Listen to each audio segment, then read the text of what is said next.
This switches on Battle Line Podcast Annex episode, hence the shorter Number introduction. 3, or we even posted 2 yet? Yeah, We only we've posted. done 2 so Did, far. yeah, Yeah, I'm did we not even post really it 2? counting them though, because like they're Oh. bonus episodes. Yeah, they're bonuses. So number 3 bonus, we won't count them though. Yeah, I Yeah. mean, right now they're free on YouTube. We've never launched a Patreon. Maybe at some point we will. I do like the fact that I like keeping it free and I like keeping the I do too. audience as big as possible. And really what helps us is you guys supporting our sponsors, subscribing to the show, which Yeah. I actually saw we're really, I wasn't even thinking I was going to talk about this, but we're doing really good on subscribers. If I look, What do we got? What do we got here? Let's check our numbers because that is important. I just like yeah. it because So I didn't realize all those, all like the other vet bro vet. I don't want to put us in that classification because we're not, but I didn't really realize they all had like production companies and I'm like, wow, and I'm not dogging Sean. I like Sean Ryan. I like Ritland. They're a nice guy. Jack Silva knew Ritland. Jack always spoke highly of Mike's, but I didn't realize they were like owned by companies. And I'll be honest, I'm glad we do. I'm happy that we're independent, man. We're on our own. And I guess I just never realized it got to be that big of a business, which really hasn't been overnight. It's probably been like that forever. I just am lost in the clouds half the time. But it's cool that we are getting subscribers and we're doing it. We're doing it our way, which yeah. To me that is most important. Integrity, ethics is hugely important, and us doing it our way. Not saying that if Spotify didn't give us Joe Rogan kind of money, I'd turn it down. Hey, not saying that, guys. I know I have my ethics, but there's also common sense. But yeah, although, hey, I will say behind the scenes, there's been sponsors who have tried to change things and we've said no, and we'll only work with people that we like. But anyway, yeah. as I was looking, Yep. yeah, we're just about at 5,500 subscribers. So if you're new, please subscribe. All that stuff helps us out. I'm happy with how it's growing. Yeah. But getting into this story here, and by the way, is it technically Kabul or is it Kabul? Kabul. People say Kabul, and so if you're an Afghani, you have heard Kabul. Yeah. But if you're an American that went over it's Kabul. I just say All right, so Kabul. that's what I'll say. Kabul. So And they say, but they don't take it like we're talking about the Philly fans. They don't take offense to it if you say Kabul, just like the Philly fans or the New York fans don't take offense if you wear a Philly hat into New York City. which we were talking about before we even But hit the it's the record opposite. button. If you're in Kabul, they don't take offense to it if you say Kabul or Kabul. So Yeah. All right. Well, this one is from the official Department of Defense website. So I figured we'd kind of get just the official story and without the opinion, and then you can yeah. opine on it. But Kabul airport attack review reaffirms initial findings, identifies attacker, a supplemental review of the original investigation into the 2021 suicide bombing attack that killed 13 U.S. service members and roughly 170 Afghan civilians at Hamid Karzai International Airport's Abbey Gate, has reaffirmed the military's findings of the initial investigation and identifies the attacker. Ordered by U.S. Army Central Command in September 2023, the results of the 2-year supplemental review found that no new information disclosed in the public testimony since March 2023 had any material impact on the original investigation's findings. It also confirmed that a lone ISIS-K suicide bomber had carried out the attack and that the attack could not have been preventable at the tactical level. Members of the supplemental review team explained during a recent briefing. Yeah, this goes on, but I guess I'll just use this one quote here. With access to analysts from across the intelligence community, we were able to identify the Abbey Gate person-born IED bomber as Abdul Rahman al-Lagari, an ISIS-K member since 2016, said one Army official on the 12-person joint supplemental review team. So by and large, this is just them saying that they are reaffirming that this could not have been avoided. And I know you wanted to speak on it. I think it's a smoke and mirror syndrome that you see in DC, and I shouldn't say I think I know it is. They're getting away from the responsibility that it never should have happened in the first place, and that's where I hit. It's like, guys, you got it. You're doing your report. You're covering your asses. You're not going to listen to the guys on the ground. Shocker. Guess where that's happened before? Where they're going to listen to the analysts and not listen to what's going on the ground. But aside from all that, aside from not listening to the Marine snipers, aside from having people that are millions of miles away trying to make the decisions of what took place there, it shouldn't happen to begin with. the strategic failure of the Afghanistan pullout.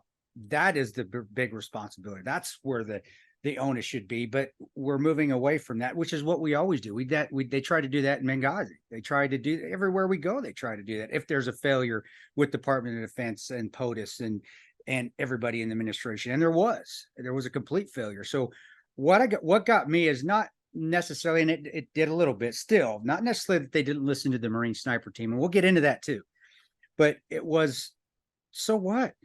You guys failed. The strategic or failed strategic pullout is the precursor where over 150 people died because you didn't plan for shit as far as getting people out of there, or plan for contingencies of what might happen when Americans are leaving the country. And we saw this mass chaos, mass fiasco of people hanging on the sides of C-17s trying to get out of there. And that's where what bothers me is because we're doing what we always do. And when I say we, I mean the United States government. We have responsibility where we are at fault, instead of taking responsibility for it. They're trying to smoke and mirrors and change the subject to something else. And now there's still problems I have with the report in itself, but don't focus on that. Okay, got it. There was a bomb. It went off an IED. Yes, it happens. I get it. It was somebody that other than the Marine sniper team said it was.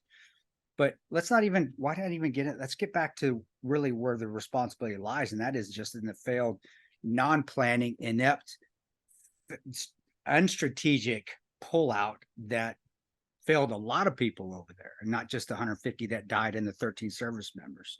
It sounds to me like just kind of reading this, because this is a secondary type of investigation. So it sounds like they wanted another investigation done, and then this was at least allegedly their findings, which I think you don't agree with. So no, and they want the second one done because the Marine sniper, the sergeant that actually testified publicly and said we could have killed the ID, the suicide bomber.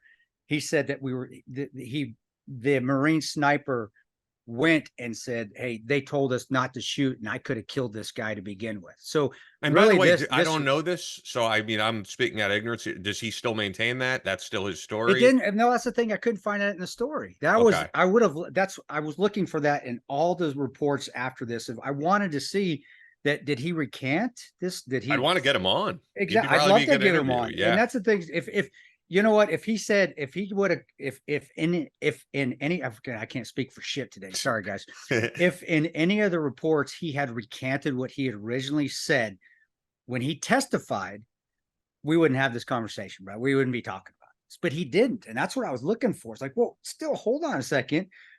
And hold on, and we're going to get into this. That's where I want to get into that next.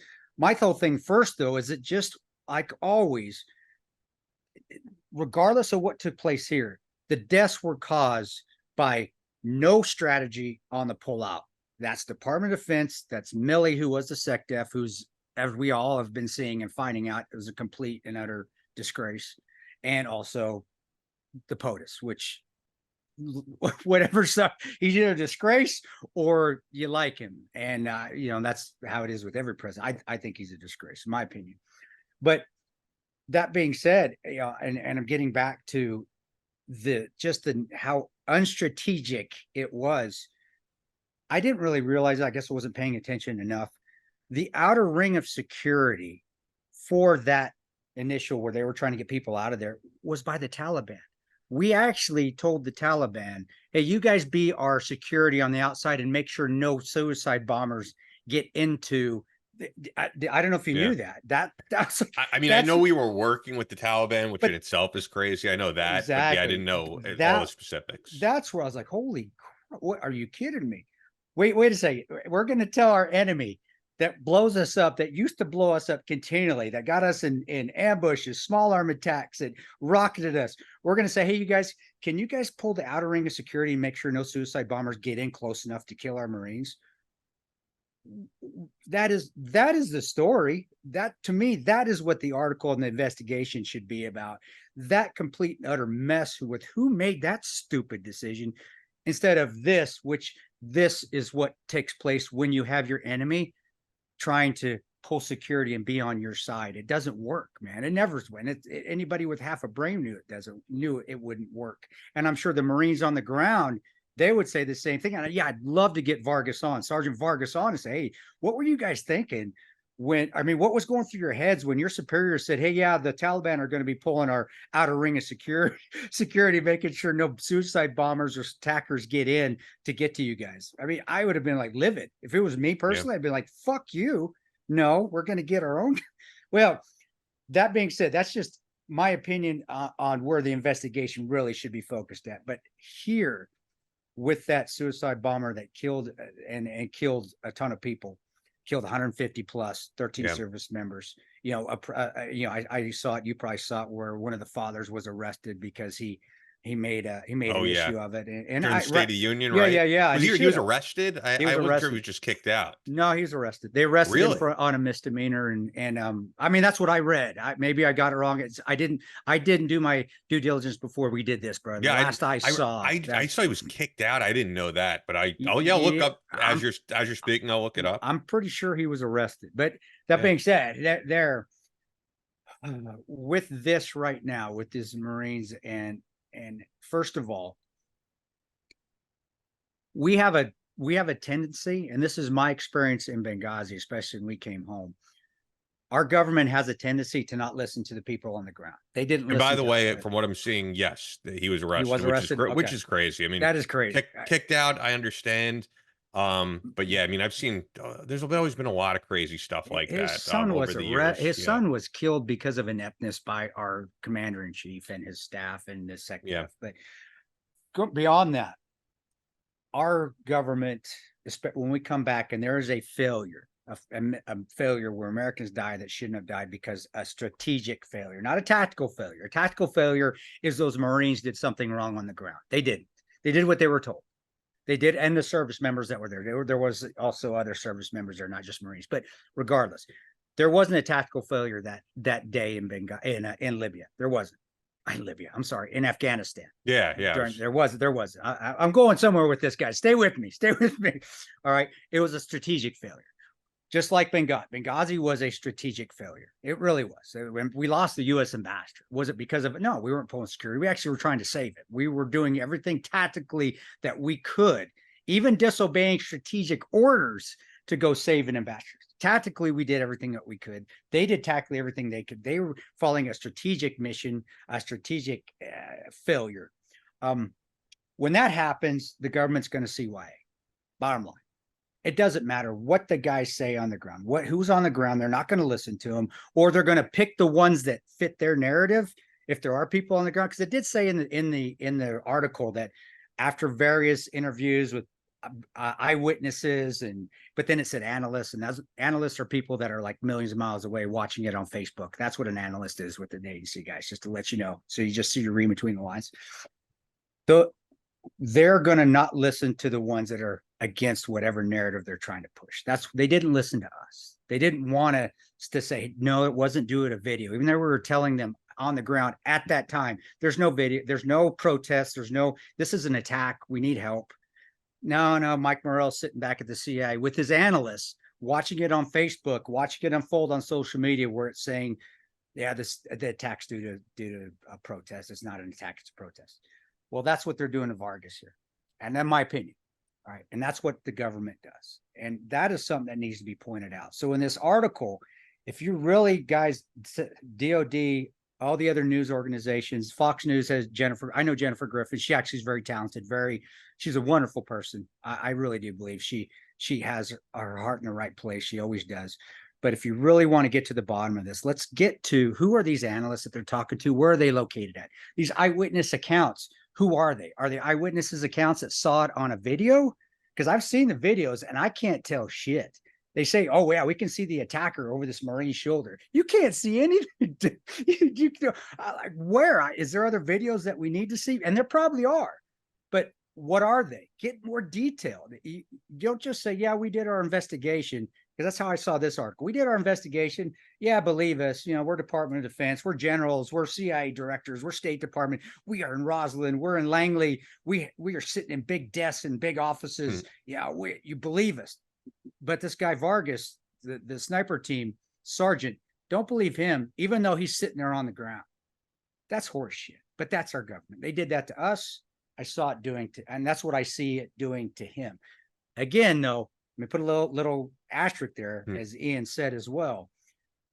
Did he recant his statement? And it's just not in the Vargas, the sergeant, the sniper team. Yeah, Did it. I'm gonna guess not, because then that would have made them look good, right? If they could put that in there, well, they you put would it in think, there. you would think, but buddy, common sense isn't in plethora in a plethora of amounts in DC at all, at least my opinion.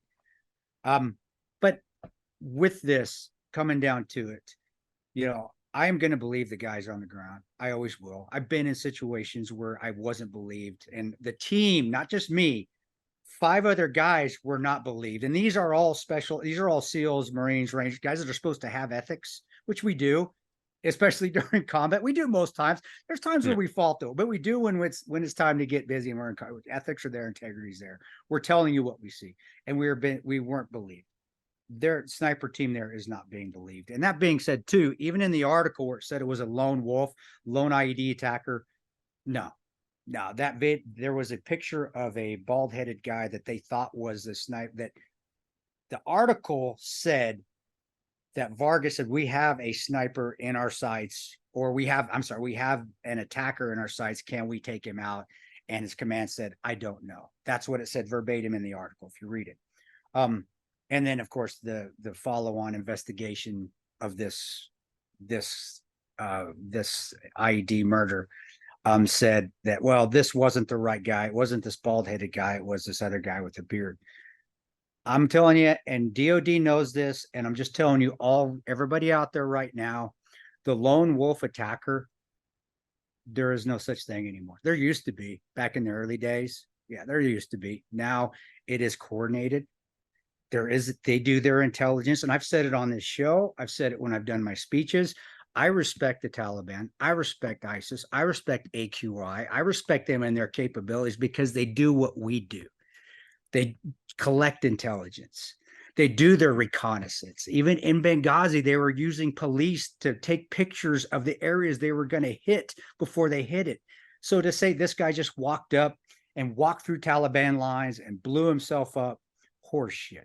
There was a coordination there. And I do believe, my opinion, I do believe that bald-headed guy that Vargas had in his sights fit the description of a possible attacker, or somebody that would be involved with the attack, or he wouldn't have put it out there.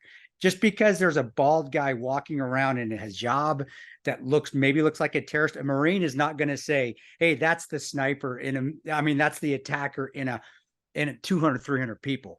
He is going to have a be on the lookout, a intel brief that says, this is what these people are. This is what they look like. Be on the lookout for all of these people, not just one.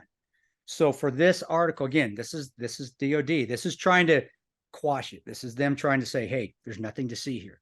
By them saying it's a lone wolf attacker that he died, it's just like, and I hope there's if there's a bad cop out there listening, I'm just putting it out there. It's just like a cop's trying to catch somebody, the murderer, catching the wrong person, but they just want it to go to bed, and they say, no, we got the right guy, and they imprison the wrong person. It's the same thing. This is what they're doing. And for Vargas, and I've got to read the article again. For Sergeant Vargas's Marine sniper team, just to pick this guy out of the blue and say that's our attacker. Well, they would have gotten to have. Gosh, I can't talk for shit. Let me tell you, taking a water break. Yeah, I know. Sorry, guys. They would have had to have got that description from higher, from intel, from military intelligence, CIA, NSA, and they're just going by what they've been given. Even if that's why I loved our movie, 13 Hours. You saw us. It says where we get these intel briefs that we have to sign. You see it in the movie, and that's what we get, and that's what they get too. It says be on the lookout for this car, or this vehicle, or these people. That's a possible attack. You sign it, so everybody knows. Everybody reads it. Then you shred it. They got the same thing. I guarantee you, they got the same intel. Be on the lookout. Bolo report, and that guy that he had earmarked, that he says, can I get the clearance to shoot?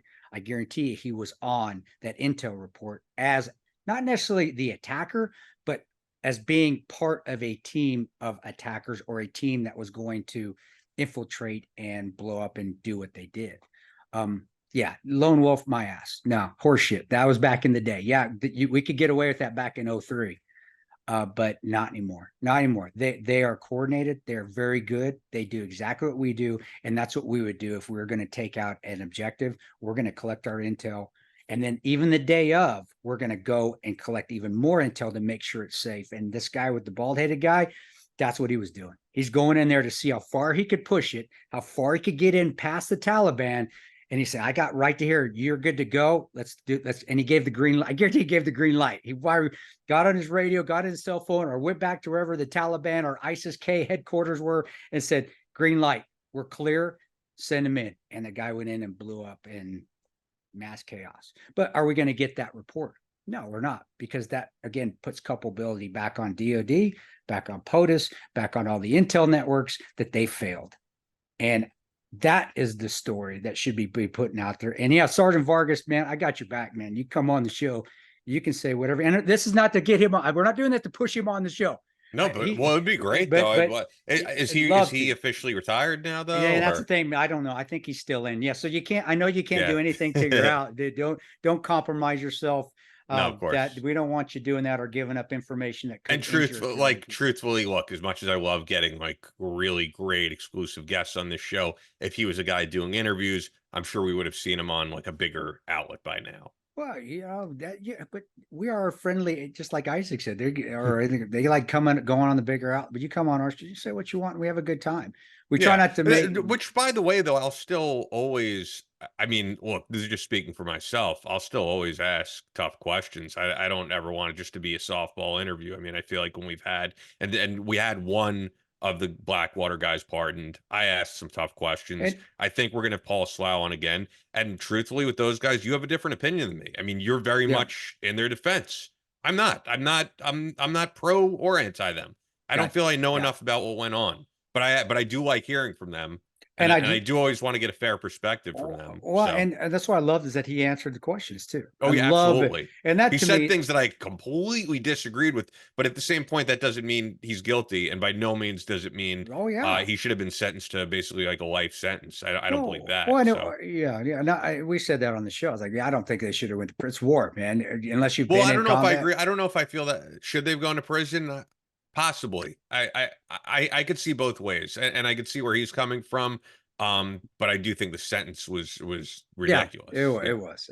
But getting back to this case again, and the government is doing what the government does. COI, smoke and mirrors, not putting culpability where it should be, not putting the fault where it should be, and of course, leaders not taking responsibility for their actions. And that's why our country's in the state that it is because our leaders never do. Our leaders can never admit failure. And that is one of the, or I shouldn't say failure, failing. And to me, that's a trait of a great leader. A great leader can say, you know what, I made a mistake. And you know what, in war, mistakes cost lives. And I understand that. Maybe not the general public, but I do. I get that. And that's how it's been for a long time. I don't even know how long it has been. Like, I guess Richard Nixon, right? Is like the last president who went out there and was like, I messed up. And like in our lifetime, that's just the way it goes. And, people get very mad at like the press secretaries because it's like, you're lying, but that's their job. Their job is just, no matter who it is, that's truly their, I mean, I've interviewed Dana Perino and it's like, she had to defend things that were kind of indefensible. They all have to. They're like, get out there and defend the administration. That's what the job. Like, I think people get really upset about it that they're lying, but like they kind of have no choice. That's what they have to do. That's their job. So the press secretary could either be like a really good liar, or people would say like the current one, very bad liar. That's just how it is, though. She's usually talks like I'm talking today. It's not like I don't understand what the half the shit she says. But that's the thing. Yeah, if you have to defend things that make no sense, it's a hard job. And it's not something, and you do have to compromise your integrity in that job. Yeah. Absolutely. Because do you think anyone who's ever been a press secretary agreed 100% of the Oh, hell time no. with the Oh, hell president no. they were defending? Of No, course not. of course But not. publicly, they have to go along Yeah, with everything. yeah. And that's actually one of the only times that I could even think of was when Joe Biden disagreed with the president on gay marriage and things started to change. But like typically, if you're the vice president, everything the president says is correct. If you're the press secretary, so yeah, I get, and it goes into this as you're saying with investigations, and they're never going to say. They're I mean, never. Biden has never said that he did anything wrong with the Afghanistan withdrawal, and I do think if people would respect maybe a little bit more, he doesn't have to say it was a total failure the way that we feel, but I don't think he's ever even said we did this wrong, we did this wrong, and we did this wrong, and let's move on and And try to make better choices there you with future foreign and conflicts. that's all that needs to be said. You said Yeah. it perfectly right there. And that's how a good leader does it. A good leader doesn't say, I'm a total fuck up. No, we don't want, I don't want to know that either. But I want to, yeah, we made mistakes here. We'll fix them. We made mistakes here. We'll fix it. We lost lives, and I feel wholeheartedly sorry for the lives that we've lost on my watch because I made the wrong decision. I take responsibility for that. But we are going to make sure that we learn from those that terrible decision or that wrong decision, so it never happens again. No leader ever says anything close to that. And to Yeah. me, that is a trait that needs to be in the leaders moving forward. And before you all you Trump zealots get on there, I don't think he's ever done it either with anything Yeah. he's made mistakes on. Other So than he's said that he's appointed, bad people, which he did. I mean, a guy like John Bolton, terrible appointment, right? I think we could okay, agree on that. so is it well, okay, But so that's not taking responsibility for his own actions. He's for just his like, own I hired action. people who are terrible. Oh, terrible. But which he Well, did. He did. He did hire people who were I guess terrible. that is responsive. Okay, so there's one thing. I'll give him one thing. Just But it's better. because he's able, you are then able to shift the blame though and be like, I wasn't terrible. They were That's terrible. But a lot of those people were. And that's actually, it would be a whole nother discussion. But I would hope if he gets a second term that he learns from some of those well, mistakes. it's one more than Biden and Obama. So I mean, at least he's Yeah. got him 1-0. But guys, I read between the lines, and people are going to get into this where they're bull crap. He's not lying. He's lying. And I agree with Vargas, and I do know. I just knew from experience in working and fighting against terrorists and doing intel collection and doing surveillance that it is not a lone gunman anymore, a lone bomber anymore. It's not. Shit, even the Boston Marathon bomber. Come on, that was here, and that was it was two of them. It's never, and that's here in the United States. Over there, where they are professionals at this, what they do, they are give respect where it's due. Hate it, like or not, there are professionals. They're not nowadays are not going to go in without proper intel, and they didn't. And again, I still believe that bald-headed guy. I believe Vargas. I believe that he was be on the lookout alert to shoot that guy. Whether he was the attacker or not, he was going to be part of the plethora, the list of people that were going to attack, and he was one of them. And when he wasn't given clearance to shoot, that bald guy went back, told his headquarters or told the team, the bomber team, said, "Hey, we're cleared hot. Let's do it." And guy went in and boom, blew up. And I guarantee there probably were more in the mix as well, inciting what was going. I mean, there was a ruckus anyway because people were trying to get out of there. But don't think for a second there wasn't people planted and embedded, and even more people that were going to Allah Akbar themselves and be around there and trying to cause the disturbance to keep the Marines visually just overwhelmed. And that's a strategic failure right there by being overwhelmed, because that just means your leaders didn't give you enough people to do the job adequately because they did plan properly. Goes all the way back to the top of the shed again, top of the head shed that failed. And that is where the investigations and all the responsibilities needs to go back up to SecDef and POTUS. Because if they would have planned correctly, you would have done a good strategic pullout, a good strategic withdrawal. That wouldn't have happened. But we're going to get caught up in the weeds with that story, which I get it. And we're going to lose focus on that. And like always, the administration and whoever and all the generals up top are going to get away scot-free. I just hope they can sleep in their beds at night, which I'm sure they can because they all do anyway. Even General Casey out there who left us out to dry. I'm sure he's sleeping soundly in his $500,000 $1 million house. But That's it, man. That's what I got. That's what pissed me off when I read the article. So Yeah, in a yeah. nutshell. Well, obviously, all these years, well, not all these years later, but a couple years later, 3 years later, rest in Yeah. peace to those guys that we Yes. lost. And yeah, we definitely would love to have people It's who have some more insider knowledge on the show at some point. and it's always yeah, that's who suffers, man. It's always the guys on the ground, the guys and their families on the ground, the ones that are the actual patriots that are fighting. Those are the ones that always suffer, and it's been like that, and guys, it'll continue to be like that till the end of time, till we have a leader with some ethics and integrity. But I'm not holding my breath, man. Yeah. Well, thanks for checking this out, guys. Let us know how you like these Annex episodes, and we'll keep them coming. Jabo.